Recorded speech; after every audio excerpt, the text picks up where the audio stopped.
अच्छा, इंटरनेशनली हालात को कैसे देख रहे हैं? मैक्रो अगर हम देखें फैक्टर्स को तो what how do you see political situation दुनिया में बन रही है? अभी रिसेंटली जो टैरिफ्स अनाउंस हुए हैं इंडिया के ऊपर तो Pakistani see that as an opportunity.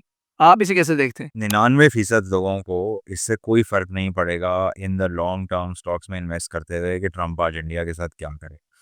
सही है, थोड़ी बहुत अपॉर्च्युनिटीज़ पाकिस्तान में कुछ कंपनीज़ के लिए खुल जाएँगी, लेकिन 99% लोगों को कोई फ़र्क नहीं पड़ता कि यूएस में बॉन्ड यील्ड के साथ क्या हो रहा है। आपकी कंपनीज़ एक रिटर्न ऑन इक्विटी बनाती हैं, आपको वो return on equity long term मिल जाएगा। इन चीज़ों से शॉर्ट टर्म कुछ सेंटिमेंट बेहतर हो जाएगा, किसी साल इंटरनेशनल सिचुएशन की वजह से ख़राब हो जाएगा। इस वक्त पाकिस्तान की एक पोजीशन, ये जो हमारी इंडिया के साथ छोटी सी झड़प हुई थी उसके बाद पाकिस्तान की एक इंटरनेशनल स्टैंडिंग इम्प्रूव हुई है। वो ही चीज़ हम शायद कुछ स्टॉक मार्केट में भी देख रहे हैं, हम इंटरनेशनल रिलेशंस में भी देख रहे हैं। देर आर कंपनीज, अगर आप इस वक्त गारमेंट वालों से बात करें तो वो फुल चल रहे हैं, जो सिचुएशन कुछ टाइम पहले तक नहीं थी।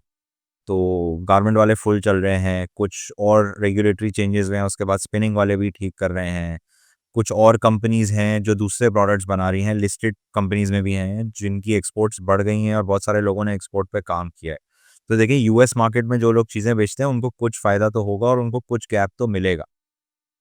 लेकिन लॉन्ग टर्म किसी की इन्वेस्टिंग पे क्या फ़र्क पड़ेगा? आज टैरिफ अगर ट्रंप ने इंडिया पे लगा दिया है तो वो बहुत नेग्लिजिबल सा इम्पैक्ट होगा। पाकिस्तान के फॉरेन रिलेशंस 2000 से, हम बोलते हैं ना, 2000 से अभी तक 1500 से 1,54,000 हो गई है मार्केट। तो उसके बीच में 4 दफ़ा ख़राब हुए हैं, 4 दफ़ा सही हुए हैं और मार्केट ने 20% का केगर दिया है। तो तो तो ज़्यादातर लोगों को इससे कोई फ़र्क नहीं पड़ना चाहिए। हाँ, देखें देखें बहुत दफ़ा मीडिया भी बहुत सारी चीज़ें कर देता है क्योंकि उनको भी ऐड चलाने हैं और उनको भी आईबॉल्स चाहिए। लेकिन it does not impact most things. सही है, कुछ फॉरेन, अभी इस वक्त तो देखिए मार्केट कोई फॉरेन फ्लोज़ पे भी डिपेंड नहीं कर रही कि कोई फॉरेन इन्वेस्टमेंट आ रही हो। ये सब लोकल पैसे हैं जिनसे मार्केट चल रही है।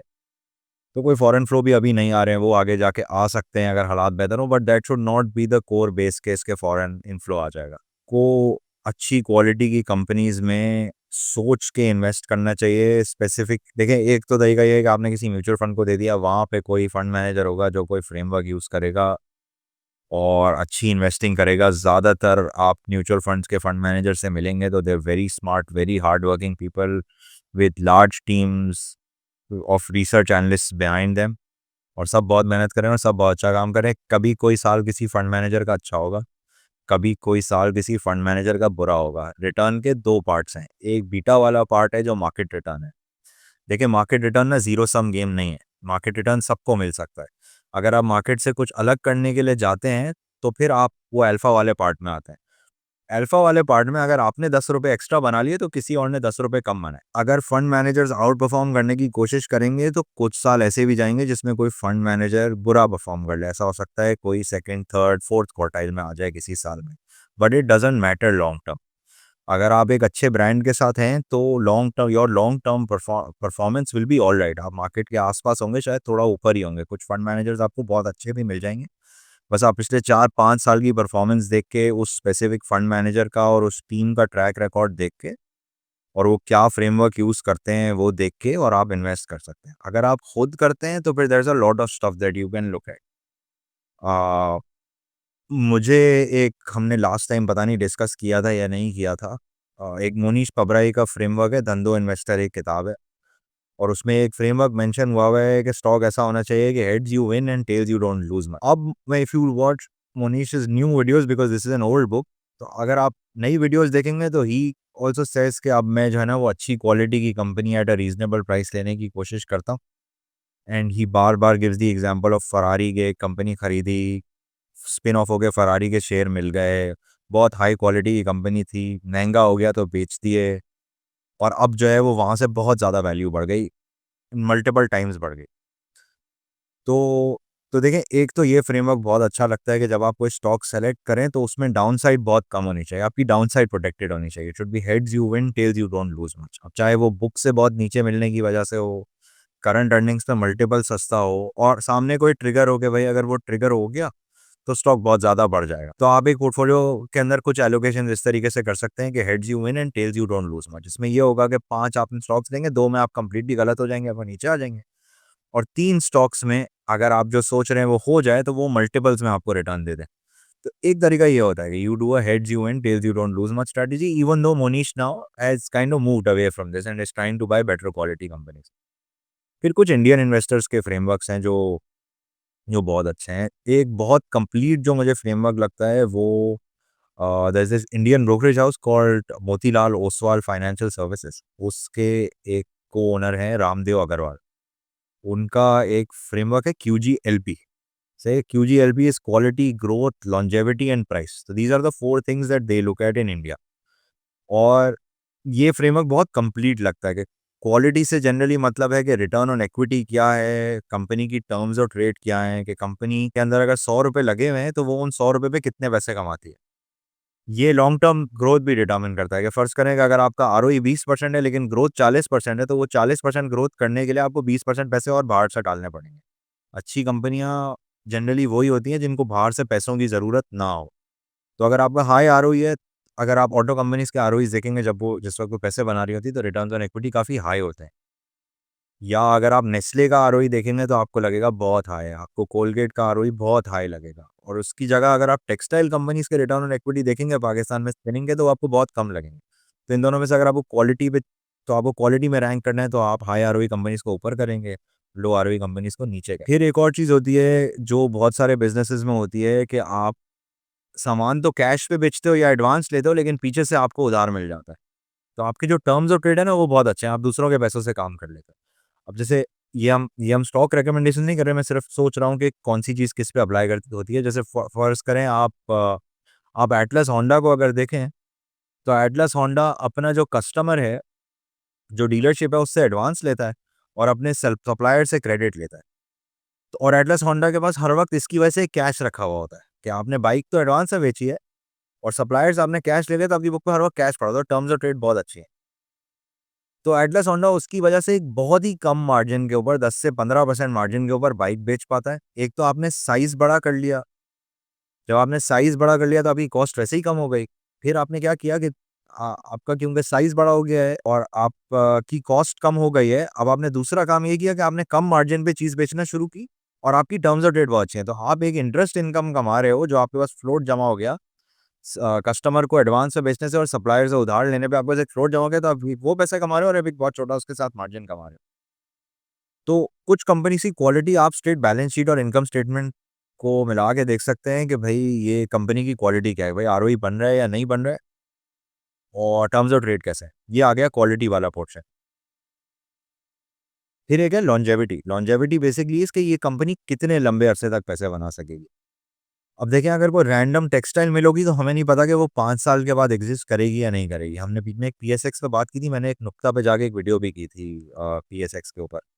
तो देखें PSX, अगर फर्ज करें कि अगर हम PSX को एज अ कंपनी देखें जो एक्सचेंज खुद है, तो आपको लॉन्जेविटी वाली साइड पे कोई कंसर्न नहीं होगा। यहाँ से 25 साल बाद भी मोस्ट लाइकली यही एक्सचेंज होगा, इसके 25 साल बाद भी यही एक्सचेंज होगा।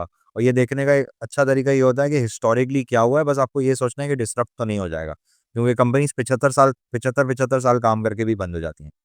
लेकिन कुछ एसेट्स में आपको लगेगा कि लॉन्जेविटी जो है वो लॉन्जेविटी एक कंसर्न नहीं है कि ये कंपनी बंद नहीं हो जाएगी, कि क्वालिटी तो है लेकिन कि क्वालिटी हो और फिर लॉन्जेविटी हो कि ये कंपनी बहुत लंबे अरसे तक जो है वो सर्वाइव करेगी और एक बहुत लंबे अरसे तक शेयर होल्डर्स को रिटर्न दे सकेगी।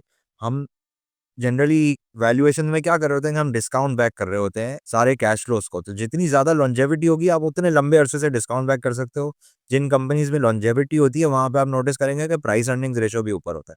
तो बहुत स्टेबल अगर कंपनी होगी और उसका अगले 50 साल बंद होने का चांस नहीं होगा तो उसका वो पी मल्टीपल भी ज़्यादा मिल जाएगा। फिर एक आ गया ग्रोथ वाला पोर्शन। QGLP में हमने पहला और तीसरा कर दिया, हमने ग्रोथ वाला पोर्शन देखा है कि भाई ग्रोथ कितनी हो सकती है, कि मार्केट का साइज़ क्या है, ग्रोथ पोटेंशियल कितना है और अभी कितनी ग्रोथ हो रही है। तो अगर ग्रोथ हो रही है और ROE है और लॉन्जेविटी है, तो एक आखिरी चीज़ रह जाती है और वो है कि अब आपको किस प्राइस पे मिल रहा है। तो देखिए जहाँ पे बहुत हाई क्वालिटी, बहुत हाई ग्रोथ और बहुत हाई लॉन्जेविटी होगी वहाँ पे थोड़ा-सा आपको ऊपर पे करना पड़ता है। आपको 10 टाइम्स अर्निंग भी पे करना पड़ेगा, आपको 12 टाइम्स अर्निंग। जहाँ पे क्वालिटी, ग्रोथ, लॉन्जेविटी तीनों कम होती है वहाँ पे आपको कभी-कभी चीज़ें बहुत सस्ती भी मिल जाती हैं। अच्छा, जनरली बहुत सारे ग्लोबल इन्वेस्टर्स की अब अगर आप अप्रोच देखेंगे तो उनको ना री-इन्वेस्टमेंट रिस्क नहीं चाहिए होता है। अगर आप heads you win, tails you don't lose much वाली स्ट्रैटेजी यूज़ करते हैं, तो उसमें मसला क्या होता है कि आपने एक स्टॉक लिया, वो फेयर वैल्यू पे आ गया, ट्रिपल हो गया, लेकिन वो बहुत अच्छी कंपनी नहीं है। अच्छा, अब आपने बेच दी, अब क्या करेंगे आप? मसला ये होता है कि आपको फिर एक और इन्वेस्टमेंट ढूँढनी है और फिर अगले साल आपको एक और इन्वेस्टमेंट ढूँढनी है और फिर आपको एक और इन्वेस्टमेंट ढूँढनी है। तो अब जैसे-जैसे बहुत सारे ग्लोबल इन्वेस्टर्स के पोर्टफोलियोज़ बड़े होते जाते हैं, तो वो ये सोचना शुरू करते हैं कि हम परमानेंट पोज़ीशंस लें और हम क्वालिटी, ग्रोथ, लॉन्जेविटी, प्राइस वाली चीज़ देखें और हम लॉन्ग टर्म बेट्स लें, ताकि हर साल ये री-इन्वेस्टमेंट रिस्क ना हो। ज़्यादातर लोगों के पोर्टफोलियोज़ इस तरीके से कंस्ट्रक्ट हम एटलीस्ट करवा रहे होते हैं कि कुछ बहुत हाई क्वालिटी कंपनीज़ और फिर कुछ ये heads you and tails you don't lose much situations हो, जिनको फिर अगले साल नई चीज़ में आप री-इन्वेस्ट करवा सको। कि कुछ तो बहुत हाई क्वालिटी कोर पोर्टफोलियो बन जाए और फिर कुछ पोर्शंस आपके पास ये heads you and tails you don't lose much की हो। फिर एक इंडियन इन्वेस्टर है विजय केडिया, उनका उनका एक फ्रेमवर्क है स्माइल। स्माइल बेसिकली इज़ के small in size, medium in expertise, large in aspiration, extremely large market potential. अब ये सारे बहुत इंडिया सेंट्रिक वो है, हमारे यहाँ तो इस तरीके से चीज़ें प्ले आउट नहीं करती, बट बहुत सारे इन्वेस्टर्स मैनेजमेंट टीम्स को देख रहे होते हैं। अच्छा, अब सवाल ये आएगा कि हम तो मैनेजमेंट टीम से मिल नहीं सकते। तो देखें, अब ना पीएसएक्स ने एनालिस्ट ब्रीफिंग स्टार्ट करवा दी है। आप किसी भी एनालिस्ट ब्रीफिंग में रजिस्टर करके और मैनेजमेंट से जाके सवाल पूछ सकते हैं। अगर आपको बिज़नेस करने आता है और आपको धंधे की थोड़ी बहुत समझ है, तो आप किसी भी मैनेजमेंट से बात करके ये असेस कर सकते हैं कि देखिए, स्मॉल इन साइज़ तो आप पहले से असेस कर सकते हैं। मीडियम इन एक्सपर्टीज़ भी आप असेस कर सकते हैं। आप मैनेजमेंट की अच्छा, ये मीडियम इन एक्सपीरियंस क्यों कहते हैं? देखिए, ये फ्रेमवर्क ये कहता है कि अगर मैनेजमेंट बिल्कुल नई है ना, तो बेट नहीं करना है। तो अगर नए बच्चे कोई काम कर रहे हैं ना, तो इस फ्रेमवर्क के हिसाब से आप वो बेट नहीं लोगे। आप करोगे उस वक़्त कि अगर मैनेजमेंट को 10-15 साल का एक्सपीरियंस है, धूल-मट्टियाँ खा चुके हैं, अ, पिटाई भी हो चुकी है एक आध पाकिस्तान के साइकिल में, तो you know they will do the right things going forward. They will have that experience कि उन्होंने पीछे बिज़नेस चलाया हुआ है। तो जिसकी वजह से ये मीडियम इनएक्सपीरियंस ज़रूरी है।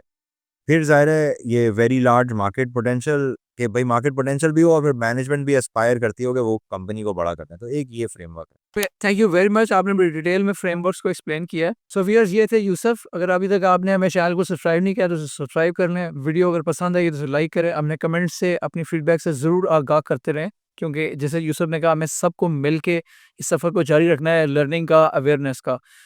तो thank you very much for joining us today. अस्सलाम वालेकुम।